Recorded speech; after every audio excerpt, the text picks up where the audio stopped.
Baiklah, kita lanjutkan pada materi atau tema terakhir, tema keempat pada bab pertama ini, yaitu kita membahas mengenai makna dan isi kandungan surat Ali Imran ayat 190 sampai 191 dan Ali Imran ayat 159.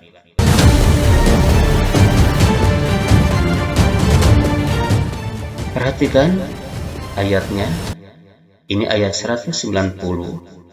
Inna fi khalqis samawati wal ardi wa ikhtilafil laili wan nahar la ayatin li ulil albab. Sesungguhnya, yaitu bahwasannya pada penciptaan langit dan bumi dan pergantian malam dan siang terdapat tanda-tanda kekuasaan Allah bagi orang-orang yang berakal. Kalau mau memaknai Al-Quran tentu harus memahami nahwu dan sorof. Sini ada inna, yang mana inna itu masuk pada jumlah ismiyah, yang mana dia merubah khobar atau merubah isimnya khobar menjadi khobar inna, isim atau mubtada itu jadi isim inna, yang mana mubtada jadi mahalnya nasab, sedangkan khobar tetap rofa. Baik, di sini jelas dilihat fi khalqis itu khobar inna yang dikedepankan, sedangkan la ayat di sini isim inna yang dibelakangkan. Maksudnya terdapat tanda-tanda kebesaran, tanda-tanda kekuasaan Allah Subhanahu wa Ta'ala bagi orang yang berakal, menggunakan akalnya. Pada apa? Pada penciptaan langit dan bumi dan pada pergantian siang dan malam. Jadi, di dalam penciptaan langit dan bumi ini, seharusnya kita merenungkan, berpikir. Kita lihat alam semesta ini, di atas ada langit, di bawah ada tanah, di sekitar kita banyak sekali tumbuhan. Kemudian teman-teman kita, termasuk diri kita sendiri, kita renungkan. Dari manakah kita berasal? Itu perlu kita renungkan secara mendalam. Bahkan di sini dikatakan wa ma bihima minal ajaib. Bahkan kita juga bisa merenungkan pada hal-hal yang ada atau benda-benda yang ada di antara langit dan bumi yang begitu mentakjubkan. Kita lihat di sini antara langit dan bumi itu ada matahari, ada bulan, ada bintang, ada udara, ada awan. Ini semuanya perlu kita renungkan. Siapa sih yang dapat menciptakan itu semua? Siapa yang dapat membuat itu semua? Manusia? Tidaklah mungkin. Manusia hanya sekedar mengolah, tidak dapat mengadakan dari sesuatu yang tiada menjadi ada, tapi dia itu mengolah saja, merubah bentuk dari satu ke yang lain, itu juga atas kehendak Allah Subhanahu wa Ta'ala. Maka pada penciptaan langit dan bumi, di sini kita harus benar-benar berpikir, merenungkan yang lebih dekat diri kita, bahwasanya diri kita itu tidak lepas daripada pertumbuhan. Kita renungkan ketika kita bayi, kemudian tumbuh menjadi anak-anak, remaja, dewasa, lalu tua dan meninggal. Kita merenung bahwasanya kita dulunya sebelum dilahirkan di mana? Oh, dalam kandungan. Sebelum dalam kandungan di mana? Tentu kita akan mengatakan bahwasanya kita dulunya tidak ada. Maka kita merenung bahwasanya sesuatu yang tiada gak mungkin berbuat apapun. Dengan demikian tidaklah mungkin mengadakan dirinya sendiri. Maka jelas di sini kita menemukan sebuah kesimpulan bahwasanya sesuatu yang tiada menjadi ada, mesti ada dat yang mengadakan itu. Dan dat itu tentu tidak lenyap dulunya, maka dia ada tanpa berawal. Dia dat ada, hakikat ada, dat yang ada tidak bermula. Sebelum tempat dan waktu ini diadakan, dia ada. Maka dia adanya tidak terikat tempat dan waktu, dan tempat dan waktu ini dialah yang mengadakannya. Tempat, langit, bumi, waktu, pergantian siang dan malam, itu semuanya diadakan oleh Sang Pencipta ini.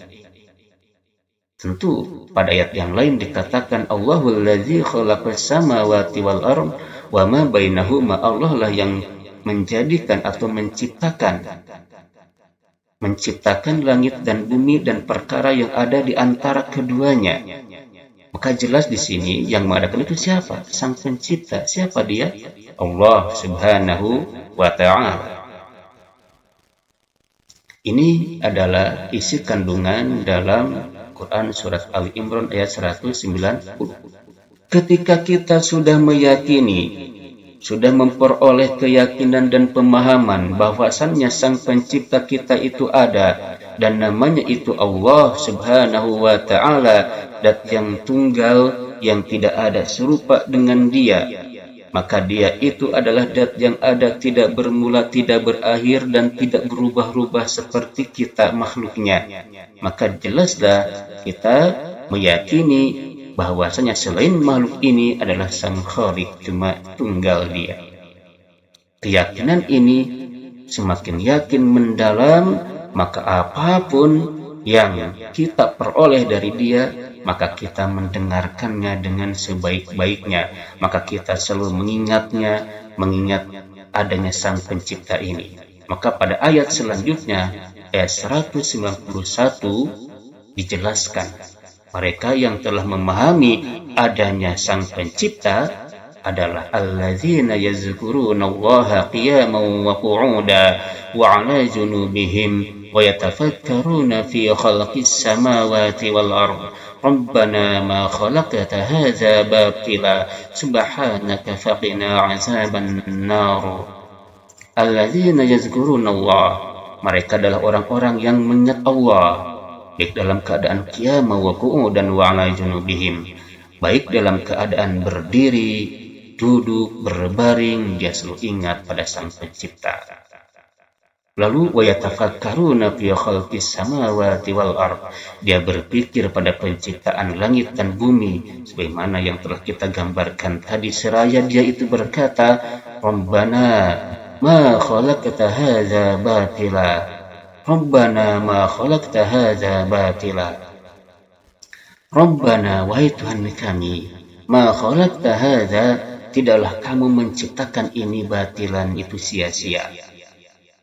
Jadi mereka seraya berkata, ma khalaqta, Rabbana ma khalaqta hadza batila.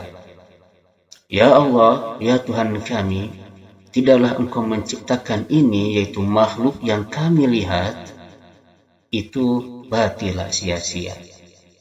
Tidak sia-sia, ini menunjukkan ala kamali kudratika, kepada kesempurnaannya kekuasaan Engkau. Subhanaka faqina 'adzaban nar.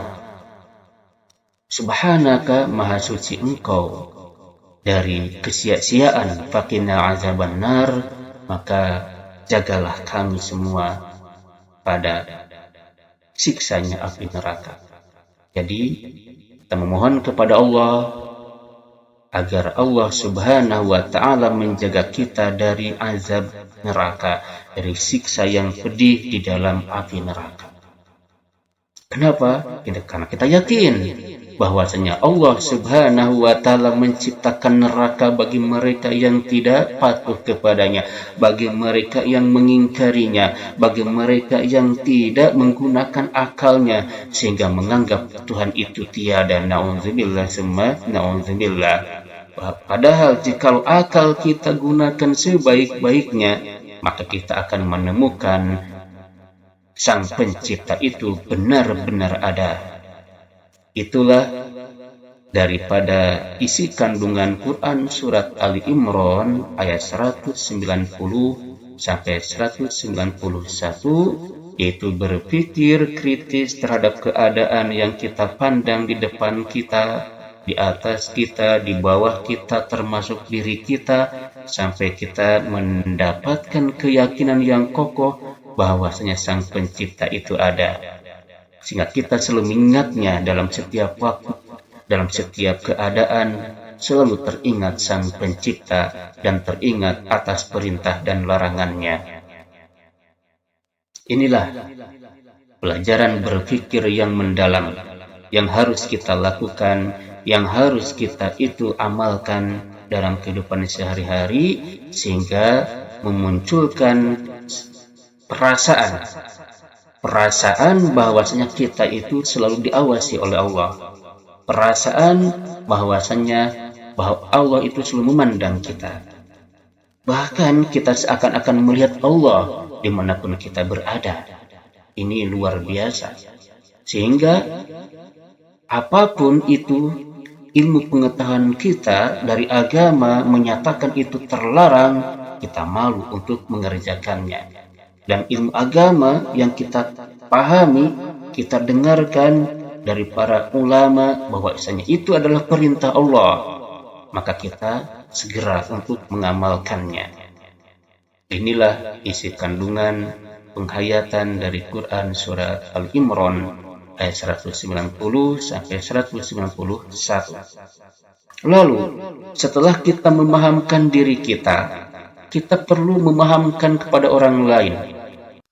Memahamkan sesuatu yang benar kepada orang lain diperlukan akhlak. Maka tidak boleh kita bersikap keras dan memaksa terhadap pemahaman yang kita telah meyakini kebenarannya. Maka di sini kita harus memiliki yaitu sikap lemah lembut dalam menyampaikan kebenaran dalam sosial. Maka dalam Quran surat Ali Imran ayat 159 itu dijelaskan. Fabima rahmatin minallahi linta lahum walau kunta fazzan ghalizal qalbi lam fandu min hawlik fa'fu anhum wastaghfir lahum wasawirhum fil amri fa idza 'azamta fatawakkal 'ala Allah innallaha yuhibbul mutawakkilin.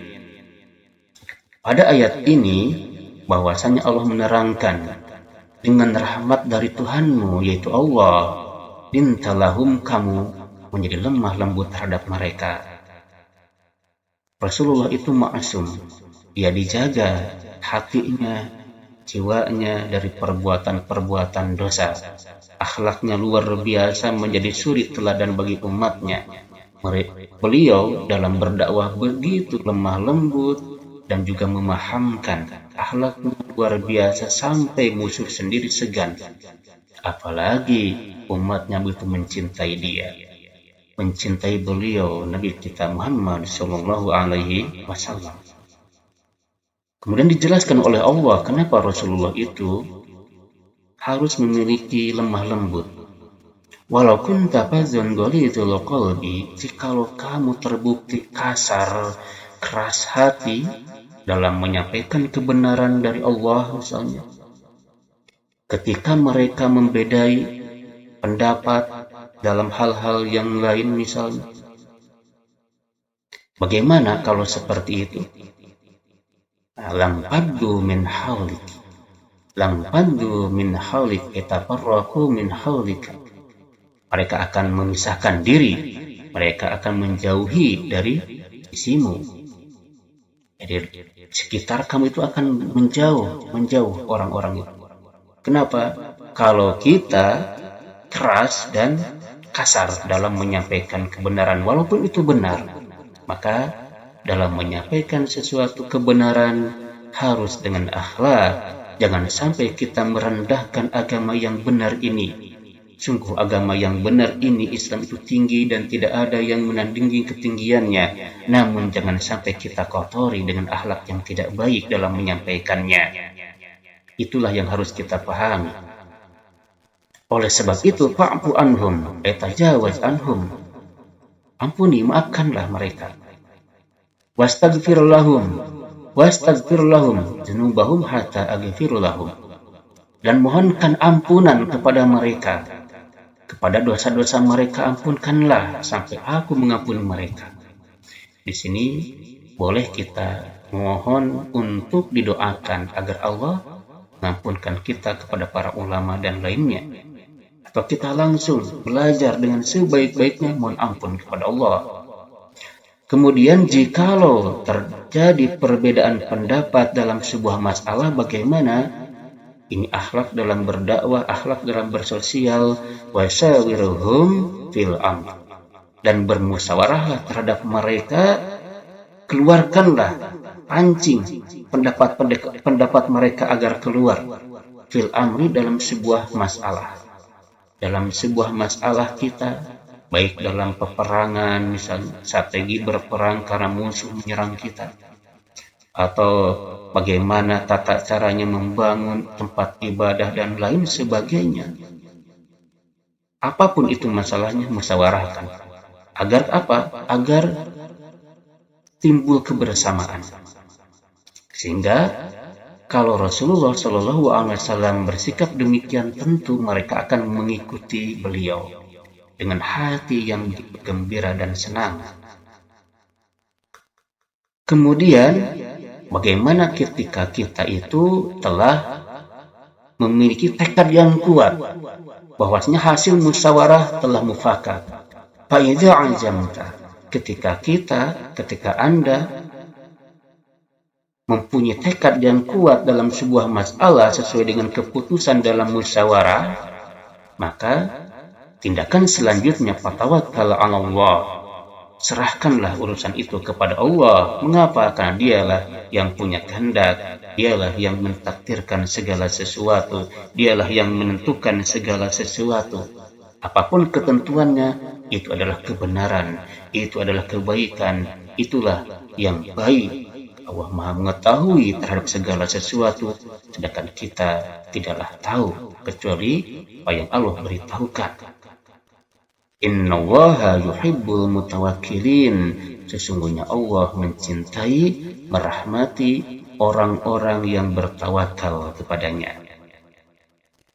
Baik, itu diantaranya isi kandungan dari Quran surat Ali Imran ayat 159 yang menjelaskan bahwasanya kita dalam bersosial, baik dalam berdakwah ataupun bagaimanapun kegiatan sosial kita, hendaklah kita memiliki akhlak atau sikap lemah lembut, tidak kasar dan keras hati.